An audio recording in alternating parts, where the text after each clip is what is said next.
Hello, everyone. Thanks for joining us today. I'll let the last folks sit down and we'll get going here.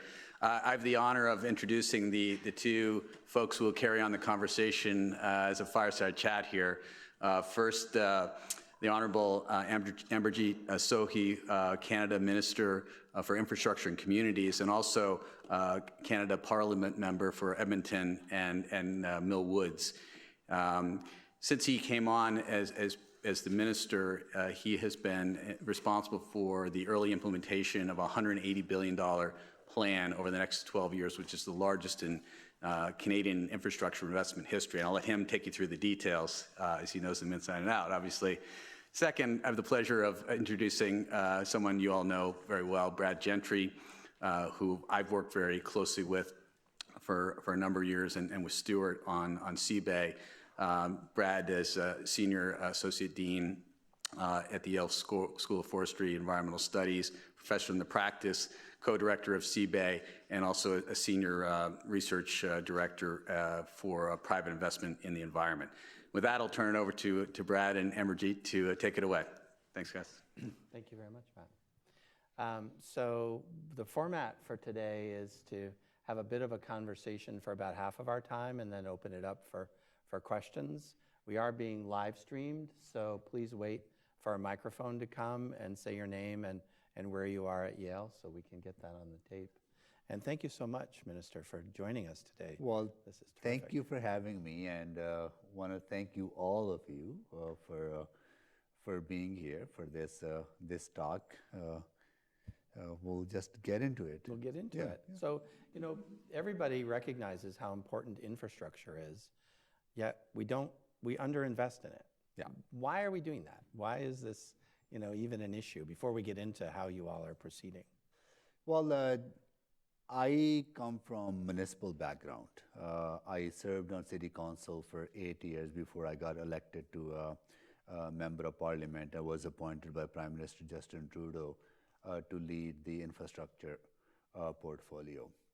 I want to start by actually sharing a little bit of my journey with you and how infrastructure has helped me succeed and how infrastructure has shaped my thinking around about community cohesiveness and the why we need to invest in infrastructure.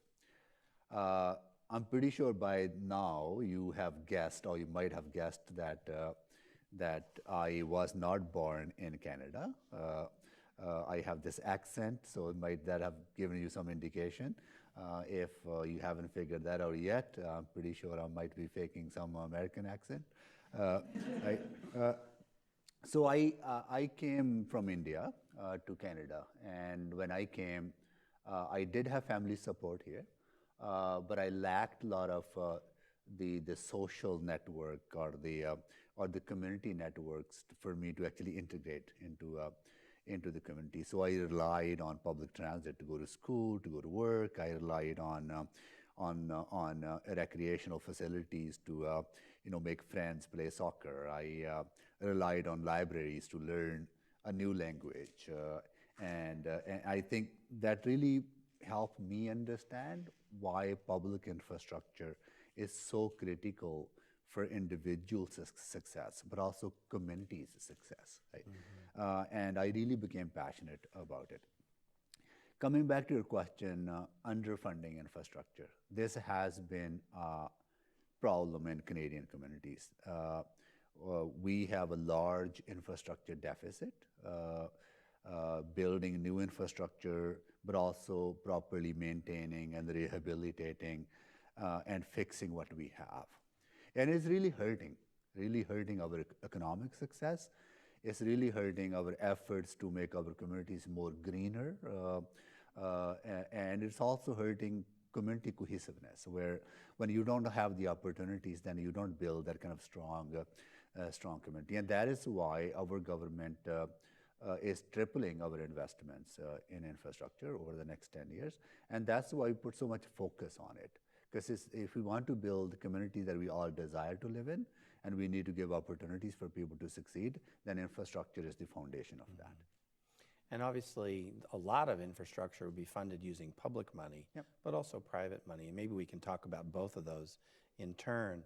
So can you just describe a bit on the public money side, what the government's plans are, and what's your sense about what it will take to create and maintain the political will to say, yes, this is something where we want to invest? So we are, as I said, we are tripling our investments. We will be investing more than $180 billion over the next decade, and we leverage that money. We are a funding partner. Then our municipalities and provinces match that funding.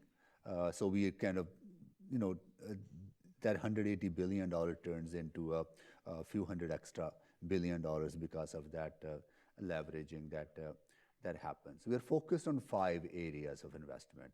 One of them is public transit. We want to make sure that our urban centers have the proper support in place to build their public transit systems to reduce their dependency on building infrastructure related to accommodation of private vehicles, and also ties into our efforts on the greenhouse gas emission reductions.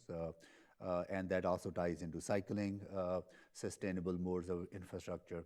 Then the second part is the green infrastructure. We will be investing close to $25 billion over the next decade to improve water quality, to improve air quality, to make our existing infrastructure more resilient to the impact of climate change, because we are seeing concentration of a high level of rainfall because of environmental changes, and we are seeing more floods happening. We are seeing more natural disasters happening. So how do we actually build communities or build the capacity of the communities to deal with that? Or investment to new technology, into new renewable sources of energy. And the third part is social infrastructure, which is housing, affordable housing, shelters for women fleeing domestic violence, recreational cultural infrastructure, investment into early learning and childcare facilities, because we fundamentally believe that when you invest in children at the early age, they succeed better in school and in their adult life. Then we also focused on trade and transportation infrastructure and providing more support to our rural and northern communities where challenges are different than, say, major urban centers. But that's what we focused on. But our goals are, the outcomes that we want to achieve out of these investments are threefold. I talked earlier on economic opportunities. We want to make sure that people have good, well-paying jobs. We want to strengthen the middle class, and we want to expand opportunities for the middle class. Without jobs, people don't succeed. That's a fact of life. And we have seen middle class struggle in our country. We have seen the very well-to-do people, very wealthy people doing really well, but middle class, the wages in the middle class has been stagnant, and the job availability or the quality of employment has not been as great. So we want to make sure that we are creating jobs for the middle class. The second part is our environmental sustainability. We want to move toward low carbon economy. We want to invest in new technologies, and we want to allow our municipalities and partners to do the same. And the third is the social aspect of our communities. So let me, if you allow me for a minute, let me share a story with you why social infrastructure is so important for individual success, but also communities' success. And I share this story wherever I go because this really illustrates the value of investments that we are making.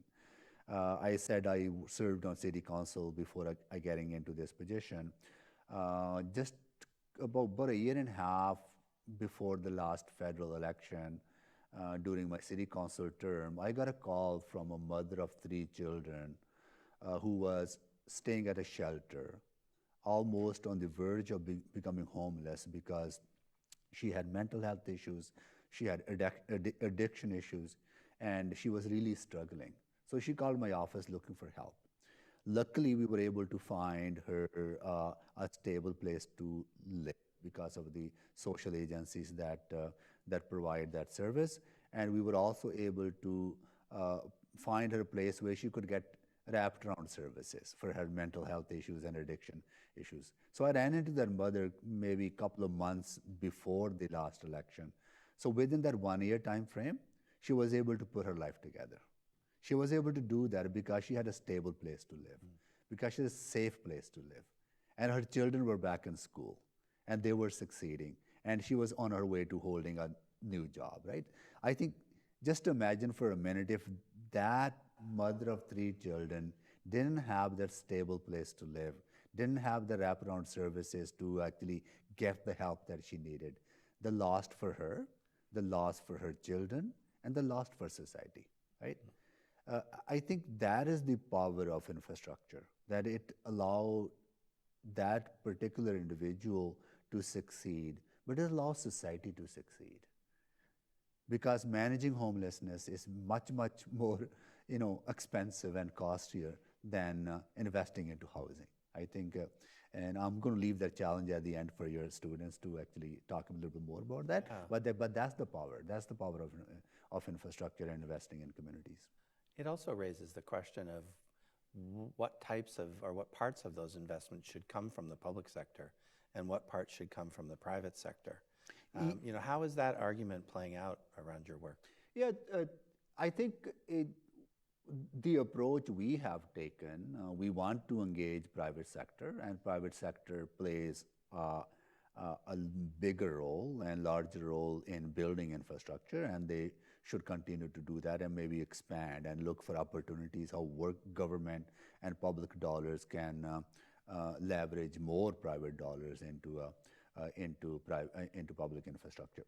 I think it becomes a problem when you start using using private dollars or private sector as a way to not do public investments, right? I think when you're trying to replace public investments with private investment, I think that's where the problem becomes. Then people start feeling you're not fulfilling your social responsibility.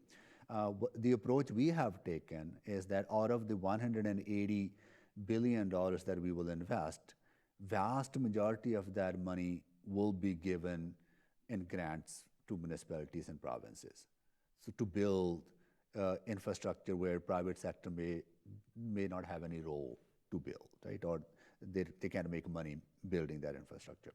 I think there's opportunities where if there's a revenue attached to a particular infrastructure asset, then we should be looking at engaging private sector. And also it opens up possibilities where infrastructure that may not get built at all. Right? I think that's where the options are. That's why I'm really excited about what we are creating entity called Canada Infrastructure Bank. Through the bank, we will be leveraging private sector pension funds and institutional investors to work with government and work with our other partners to undertake large infrastructure projects that will benefit Canadian communities. Great. So you've got a bank with public money. Yeah. Is it competing with the private banks? How are you going to be connecting those two? No, it's not. The projects that we will undertake with the Canada Infrastructure Bank, first of all, the projects that have no revenue attached, their social purpose, there's a public interest, we will continue to fund them through the grant funding, right? Then there are projects that do not require any federal government or any public support, and they can be solely built by private sector. We are not interested in those because private sector should build them on their own, right? But then I think the possibilities are where there are projects that require collaboration, that require partnership, that cannot be built by private sector alone and are too expensive for public sector to undertake. And that's where we see the opportunities for engagement. So it's not a competition. We are not in any way competing with the private sector. This is about building new infrastructure and undertaking infrastructure projects that otherwise may not get built. And I know you're hoping to launch the infrastructure bank by the end of the calendar year. What kinds of products, financial products, do you anticipate the bank to be offering in the near term? We have just gone through the legislative process of setting up the bank. So we got the parliamentary approval. We have just appointed the chair. Will be appointing board members and selecting the CEO in next couple of weeks, and the bank will be up and running by the end of this year. It'll be located in Toronto. The bank will provide loans. It could provide loan guarantees. It could provide equity, right? It could provide debt. So there's various instruments that we would use in order to facilitate the building of infrastructure. But we will only undertake a project if a project is in the public interest. I think that is the lens we would apply, that what public good will this infrastructure project will bring to the community. And once that lens is applied, and after that, it is up to the experts and the professionals at the bank to negotiate the best deal, and also look at what financial instruments can be used to facilitate that project to proceed. So there's some interesting metrics questions there about what constitutes the public interest, and then how do you know that your investment is likely to yield that? For transportation infrastructure or other things, there's sort of regular, fairly well-developed metrics around that. For some of the natural infrastructure or some of the social infrastructure, it sort of feels like there needs to be some new work around what the metrics might be. How are you all thinking about metrics across different areas? I think the approach we have taken in the evaluation of infrastructure investments what outcomes are we achieving for Canadians, right? And I think we apply the same lens to projects funded by the infrastructure bank. How are we creating opportunities for the middle class? How are we allowing those who struggle each and every day to be part of the middle class to succeed, right? How are we building more greener, sustainable communities? How are we building more inclusive, welcoming places where everyone has the opportunity to succeed, where everyone should be given a fair chance to succeed, right? I think those are the broader objectives that we have, and we will apply those objectives in determining the public interest aspect of a particular project. And you come into this national role from your time as a city councilor, and you've got this nice portfolio and federal money. How are you seeing the ideal relationships between the national governments, provincial governments, municipal governments on these topics? Our government is very, and Prime Minister states this all the time, that we really value the partnership approach that we have taken. Federal government is, right up here, not as connected to people as a local government is, right? And we need to respect that. And we need to actually tap into that, because local decision making is, in most cases, is better decision making, because council members, mayors are so connected to people. They know what the realities in the local communities are. And in many cases, they're the one who are driving innovation. They're the one who actually looking creative ways of solving local problems. So we allow them to decide what needs to be built, right? Then we support them in a partnership. So we don't select projects in a way that we go in, say, municipality A, you must do this. What we say, municipality A, we want you to achieve these outcomes, and we want to help you to achieve these outcomes. How can we work with you? And how can we assist you so you can assist us building a better society? You mentioned that you're launching a Smart Cities Challenge. Yes, yeah. Can you talk about that a little Yes. bit? So, you know, you are very smart people in this room, and the sometimes we think about smart cities and technologies and data kind of disconnected from people's day-to-day lives, right? We want to transform that thinking, right? What we want to do is allow technology and data and support our communities to find solutions to their problems. I think in your country, your transportation department did launch a Smart Cities Challenge. I think Colorado was the city that won the award, and they used autonomous vehicles to link pregnant women to services to reduce mortality rate, and they were successful. Just imagine for a minute, just the data technology and saving lives, right? I think there's so much potential that we can use technology to unlock solutions and be innovative. And that's exactly what we want to do. So we will be investing close to $300 million in Smart Cities Challenge. And we will be giving out more details in the next number of months. We will give award of $50 million to urban centers. Then there are smaller awards for mid-sized cities and small communities, and there's one particular award for indigenous communities.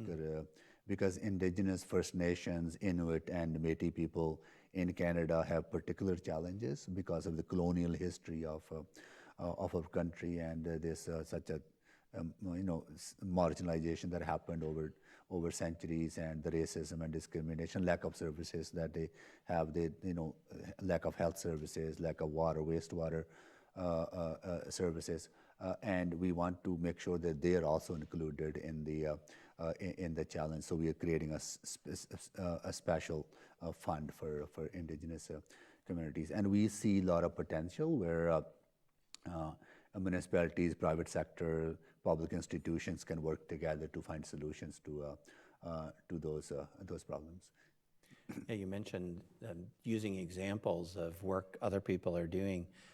Other provinces in Canada are thinking about green banks or similar sorts of organizations. There are states and cities here in the States. We love the Connecticut Green Bank and the New York Green Bank. What are you learning from those other experiences, or how do you see those as fellow journeyers in this way?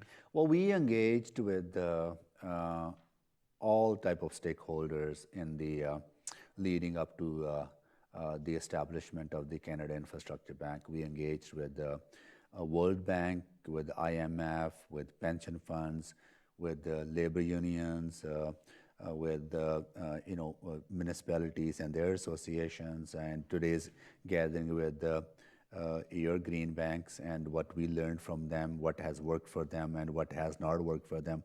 All of this is going to inform us as we proceed on this. And because we want to learn from the best practices, we want to make sure that we are not repeating the mistakes that have been made in the past, and we want to learn from them. And we also learn what has worked and how we can incorporate that into as we set up the bank. So as you set up the bank, you're going to need to hire people Yes. to do things. What are the range of skill sets you're looking for? Well, there will be a wide range of skill sets. People who understand financial deals, who understand the value of infrastructure, who can do the technical analysis of the proposal. So I invite you to come to Canada.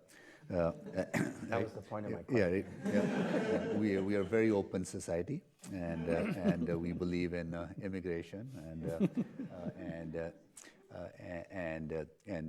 so coming back to your question,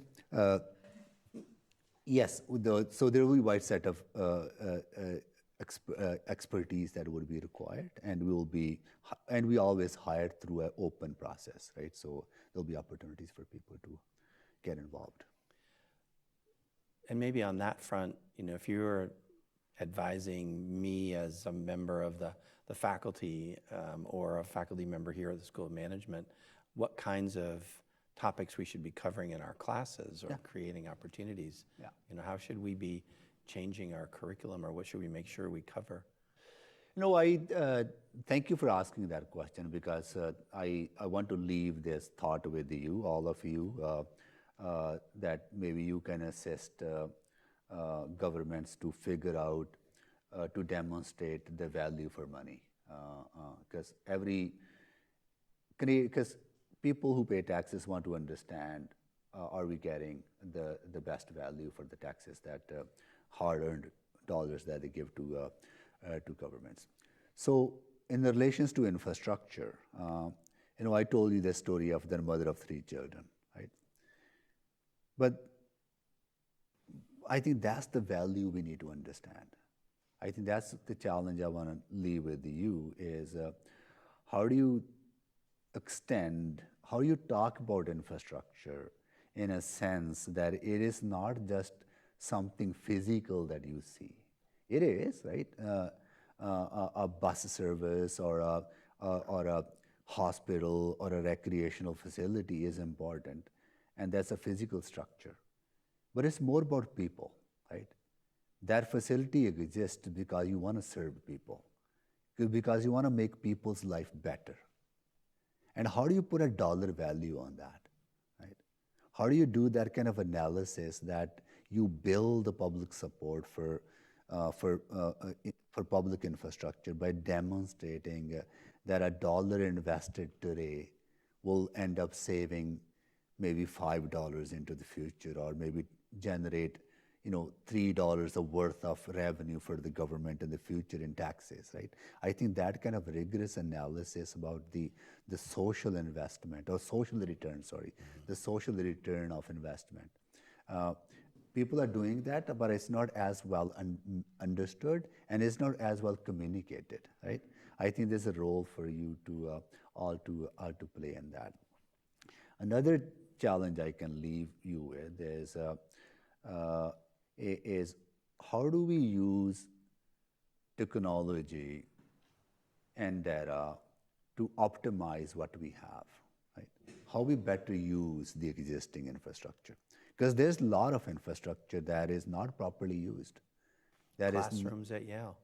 Classrooms, schools open from 8:30 till 4 o'clock, then they sit empty in the evening on the weekends, right? Mm-hmm. Or buses running full during peak hours, but half empty during non-peak hours, right? So there's so much infrastructure that we already have that we can use technology and data to change people's behavior about the use of infrastructure, right? And I think there's a lot of potential in that, and you are the smartest people to undertake that kind of work. Cool. Good challenge for all of us. I think maybe we should move to questions for a bit. We have microphones on both sides of the room. If people have questions, please raise your hand, and remember name and which part of Yale you're part of.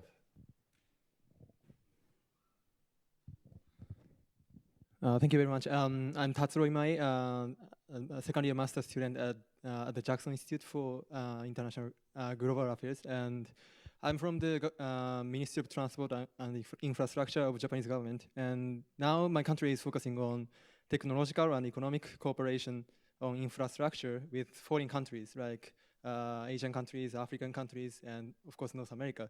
So my question is about your opinion about the Canadian government's cooperation on infrastructure with foreign countries. What can Canada provide for other countries, and what do Canada need from foreign countries? Okay, so what we do, we have an organization, not a federal, it's not a federal organization, but it's an organization of municipalities as a national body. And they work with a lot of developing countries as well to provide them the expertise and and build the capacity of that. We have also joined the the Asian Infrastructure Bank, right? Uh, uh, we did that last year. The previous government was not willing to do that. We feel a value in that. We have a very good relationship with the World Bank. Through that, we support many initiatives, and we can also learn from what is happening in other countries. We want to expand trade with other countries as well. I think through trade, if we can open up opportunities where companies from other countries can bid on Canadian projects and Canadian companies can bid on their projects, I think that kind of collaboration and working together, and it fosters partnership between those companies. And I think there's a lot of opportunities that way we can support each other. Yeah. Question here. It's coming. Thank you. Hi, my name's Allie Lozon. I'm a first year in the School of Management, and I was working for the Virginia Office of Public-Private Partnerships before I came here, so a lot of what you were saying resonates very well with me and is just right on point for some of the issues we were dealing with. And so I have two questions. I'll maybe just start with one because I know there's many questions. Well, I have more than two. But something we struggled with, and we do struggle with here in the U.S., is transportation or infrastructure is viewed as a right instead of a service. And as part of that, a lot of the constituents don't realize that they're not really paying for their infrastructure in totality, which is why we have big funding gaps here. So I'm just wondering if you could expand a little bit on how that's perceived in Canada, and if you guys are struggling with the same issue and how you're handling it and trying to make that change. Yeah. So what is different in our case is that the federal government does not own vast majority of the infrastructure. Vast majority of the infrastructure is actually owned by provinces and the municipalities. 95% infrastructure is owned by those two entities. What we do, we provide them the support. So charging or pricing infrastructure is a local decision. Municipalities make that decision. I think they're better able to do that because they're so connected with people, and there are varying successes on that. Some are successful, some are not successful. You're right in a way that people feel that public infrastructure should be done with public dollars, and it is for public good. And this, I think it makes sense in some cases as well, because you don't want to limit people's ability to use infrastructure because of their ability to pay or not pay, right? I think on the social infrastructure and the social value analysis, it does make sense. But there are a set of infrastructure that where people are paying, and they should pay. Utility infrastructure, for example, water infrastructure in many major urban centers, people pay for the use of water. People pay for the use of electricity, right, or heating their homes. I think so. There's a different set of I would say level of support, what people are willing to pay and what they are not willing to pay. Can I just jump in on that quickly, just maybe to contrast electricity and water? Yeah. Most people seem to be happy to pay electricity and recognize it as a market good of sorts. Water raises all sorts of other questions about the human right to water and affordability and whatnot. How are those kinds of topics playing out in Canada these days? Well, Canadians are very passionate about the waterways and the lakes and the right to have public ownership of our waters, and rightfully so, because this is something it's a public asset, right? So.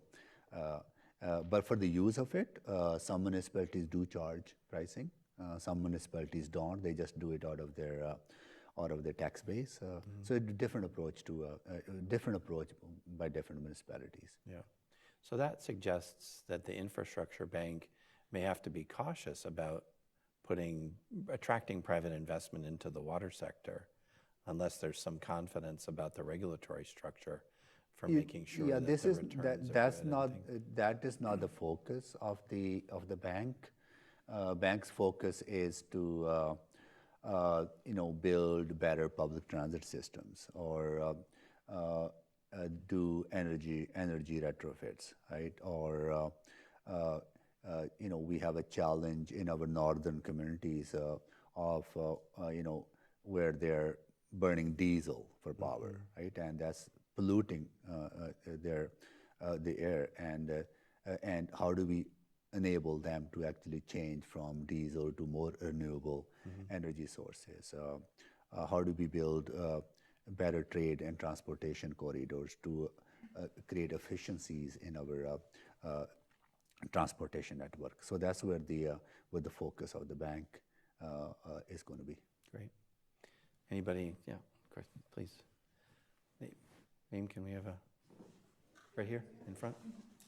Brad, then I have a Thank you. We'll go Hi, online. thanks for your presentation. My name is Ibe, last name Chukuma. I'm a second-year MS student at Jackson Institute for Global Affairs. I'm interested in getting your perspective. For example, if you look at developing countries, say in Africa, there is this big push theory, investment in infrastructure. You know that Africa as a continent is quite deficit in terms of infrastructure. A lot of countries cannot even generate 50% of the power. In terms of transportation, I mean, it costs more to go from Nigeria to any neighboring African country compared to, say, from United States to Nigeria. There is a debate. You mentioned private sector. But private sector cannot do that level of investment without government role. What do you think is the balance? What is the role of government in attracting private sector investment? Government has a role. Private sector cannot just go in and build stuff, because if their role is to maximize shareholders' equity, for example, in some of these developing countries, there's a lot of risk. Say, for example, any Western-based or Canadian-based company cannot just go into Nigeria and start making investment in infrastructure. Yeah. So what do you think, from your experience, should be the sufficient role or the right role for government to play in order to attract private sector investments in infrastructure? Thank you. So public infrastructure that is built for public good, vast majority of that should be built with public dollars. And that's exactly what we are doing. So out of the $180 billion that we will invest, about 10% will leverage private sector. 90% is public dollars going to public infrastructure for housing, recreational culture, transit, and many of the other infrastructure that does not have a revenue attached to it, and it's this public good that we do, and also ties to your economic success of your community. So that's our view, and we should be looking for opportunities to engage private sector to do more. I think private sector should not be seen as replacing government responsibilities, right? I think that's the distinction we need to make. Private sector should be supplementing what governments do and continue to do, and they should continue to do that. Question from the online. Yes, we have a question from an MBA student at the University of British Columbia, wow. who is watching Canada. right now. Woohoo! Given that the Canada Infrastructure Bank supported projects are expected to be both in the public interest but also revenue generating, how will the success of the bank be judged? I think the success of the bank will be judged by the projects that it will be able to build. Projects that may not be built today because of the constraints of government financing. I can use one example where people have given us some ideas what role the bank can play interprovincial public transit system, for example, or city-to-city public transit system that don't exist now, right? and they're too large or too expensive for public sector to undertake, right? And if they don't exist, and private sector is willing to work with the governments to build them, and people are willing to pay for it, because this is something that doesn't exist, right? Or may not get built for another maybe 20, 30, 40 years because of a lack of resources. I think that's the kind of choices bank will start, people will start thinking about, right? It opens up the possibilities. It opens up people's imagination in a way that's saying, okay, can we wait 30 years for this infrastructure to build? Or are we willing to be creative and innovative about it and let the private sector be partner with public sector and build something that can be utilized right away or in the near future? Yep, here.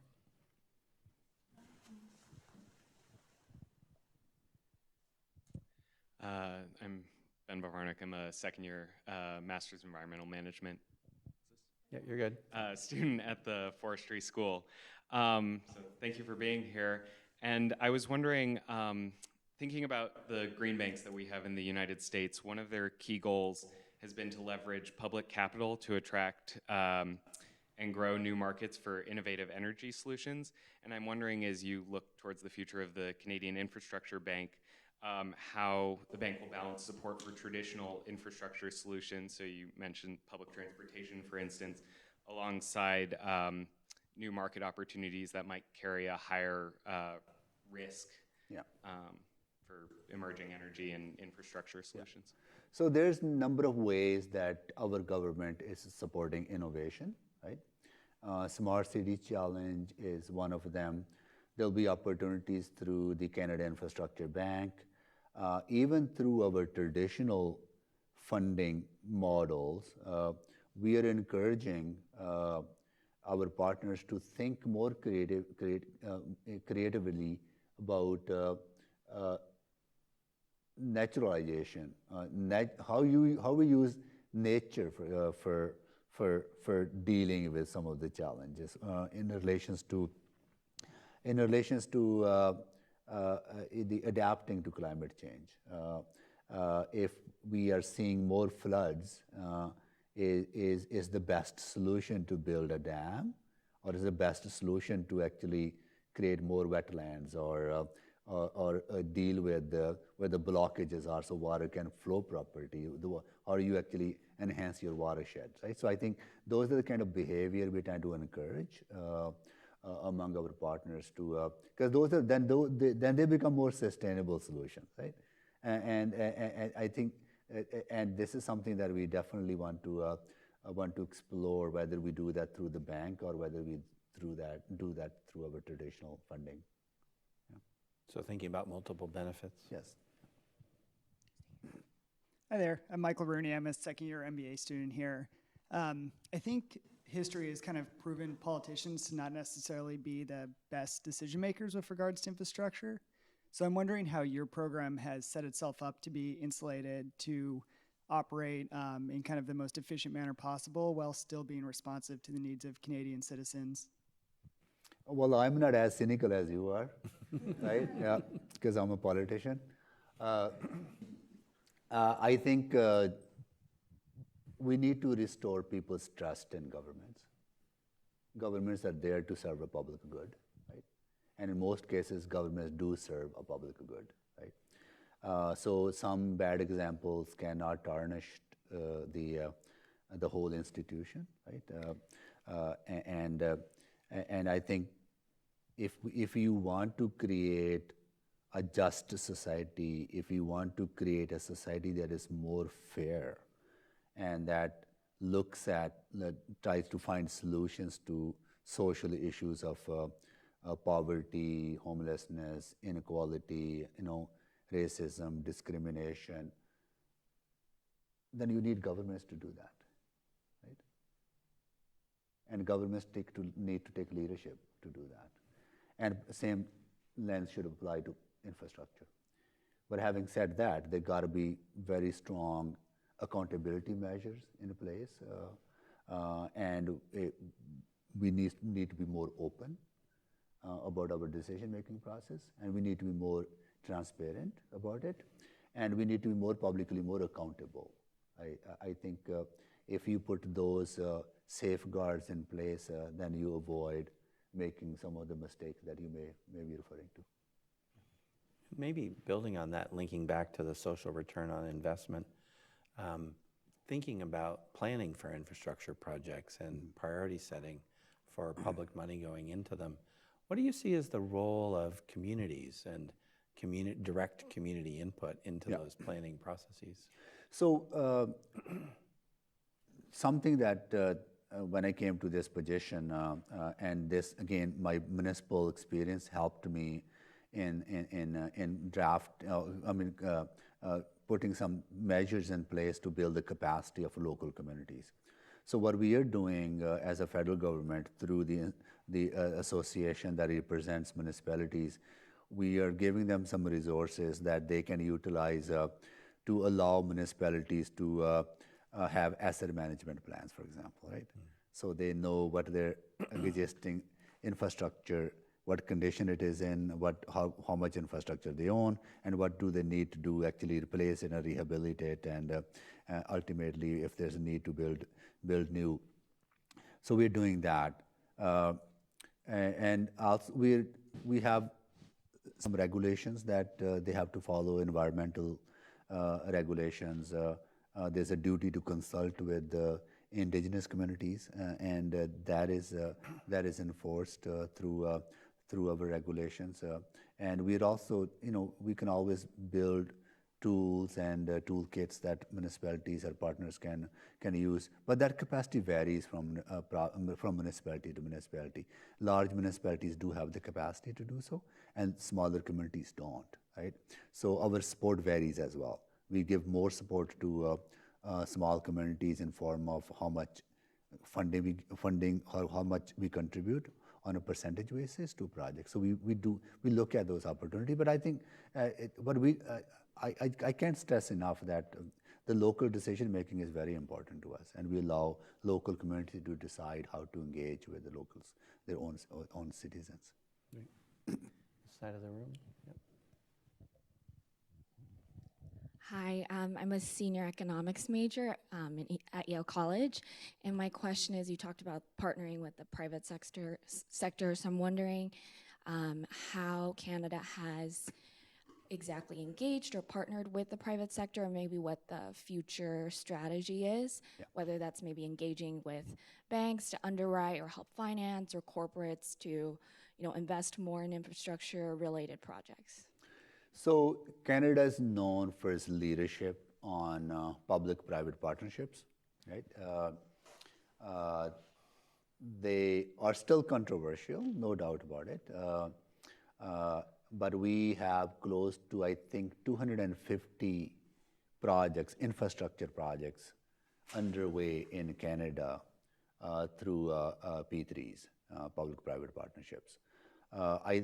But we want to take that to the next level, which is the bank, right? Canada Infrastructure Bank. I think we can learn from what P3s do, and then because P3s are more availability payments, where it's more of a procurement model. It's not as much a financing model, and it's not a kind of bringing deal makers together in a way that where government comes in and actually de-risks some of the projects. And I think we can take it to the next level. But P3s have been very successful in Canadian markets. What are some of the major areas of controversy around P3s? Well, I think one thing is taking away local communities' ability to decide how to build infrastructure, how to procure infrastructure. With us respecting their decision making, then we leave it. We allow communities to decide how to procure infrastructure, right? We don't say you got to go P3 way, or you got to go through traditional way, or combination of things. They make that decision, so that takes away some of the controversy. because local communities, when you impose something on them, then it becomes controversial, right? Then there's also a value for money argument, because not every P3 is a successful P3, right? So how you structure deals in a way to protect the public interest, to protect public dollars, right? I think some bad examples have created that kind of uncertainty or lack of confidence, I would say, in P3s. But there's so many other P3s that are successful. I think respecting local communities to decide how they want to procure is something that we fundamentally believe in. Other questions? Yep. Just here in the front.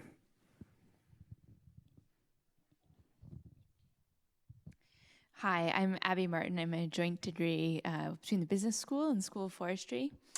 As you were talking about social impact, I was thinking a lot about the co-benefits of various investments. And I'm wondering how your initiative can help monetize those co-benefits and encourage the private sector to consider more of those currently not considered social benefits and investments.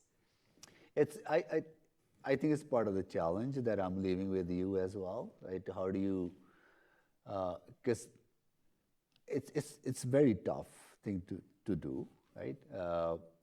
And I'm not smart enough to figure that out. But I think the more we can start linking to people's stories, right?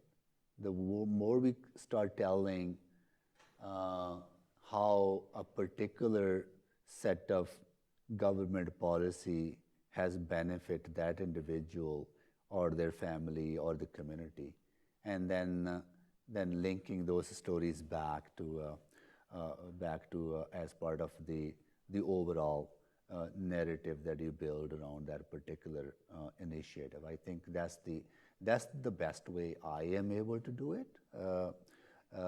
Because then it becomes real, right? Then it's so real that a homeless person who have that place to live now is succeeding, right?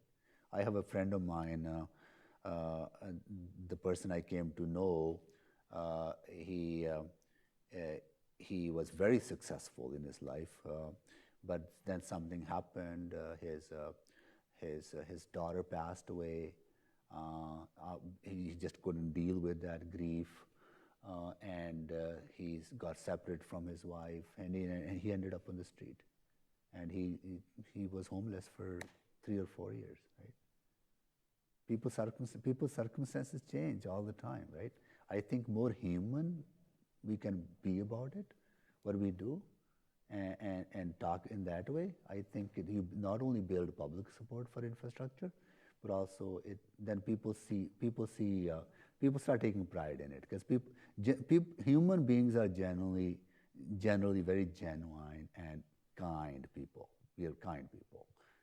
We're not evil people. And I think when you tap into people's gentleness, when you tap into people's generosity, not only you empower them, but you also end up achieving a lot of social good. That feels like a really good place to wrap this conversation up. and an indication of why Canada is seen as such an attractive place these days for investment, for people, for ideas. So thank you so much for Thank you so coming much. and I'm a proud Canadian, and my wife, Amarjeet, who is here. We are both proud Canadians. We build our lives in Canada. We came with very little. And Canada has given us a lot, and it also has given us the ability to give back, and even build a better community. So we are always indebted to what Canada has offered us, and that's not just only our story. That's the story of millions and millions of other Canadians. Yeah. So thank you so much for having me. Thank you.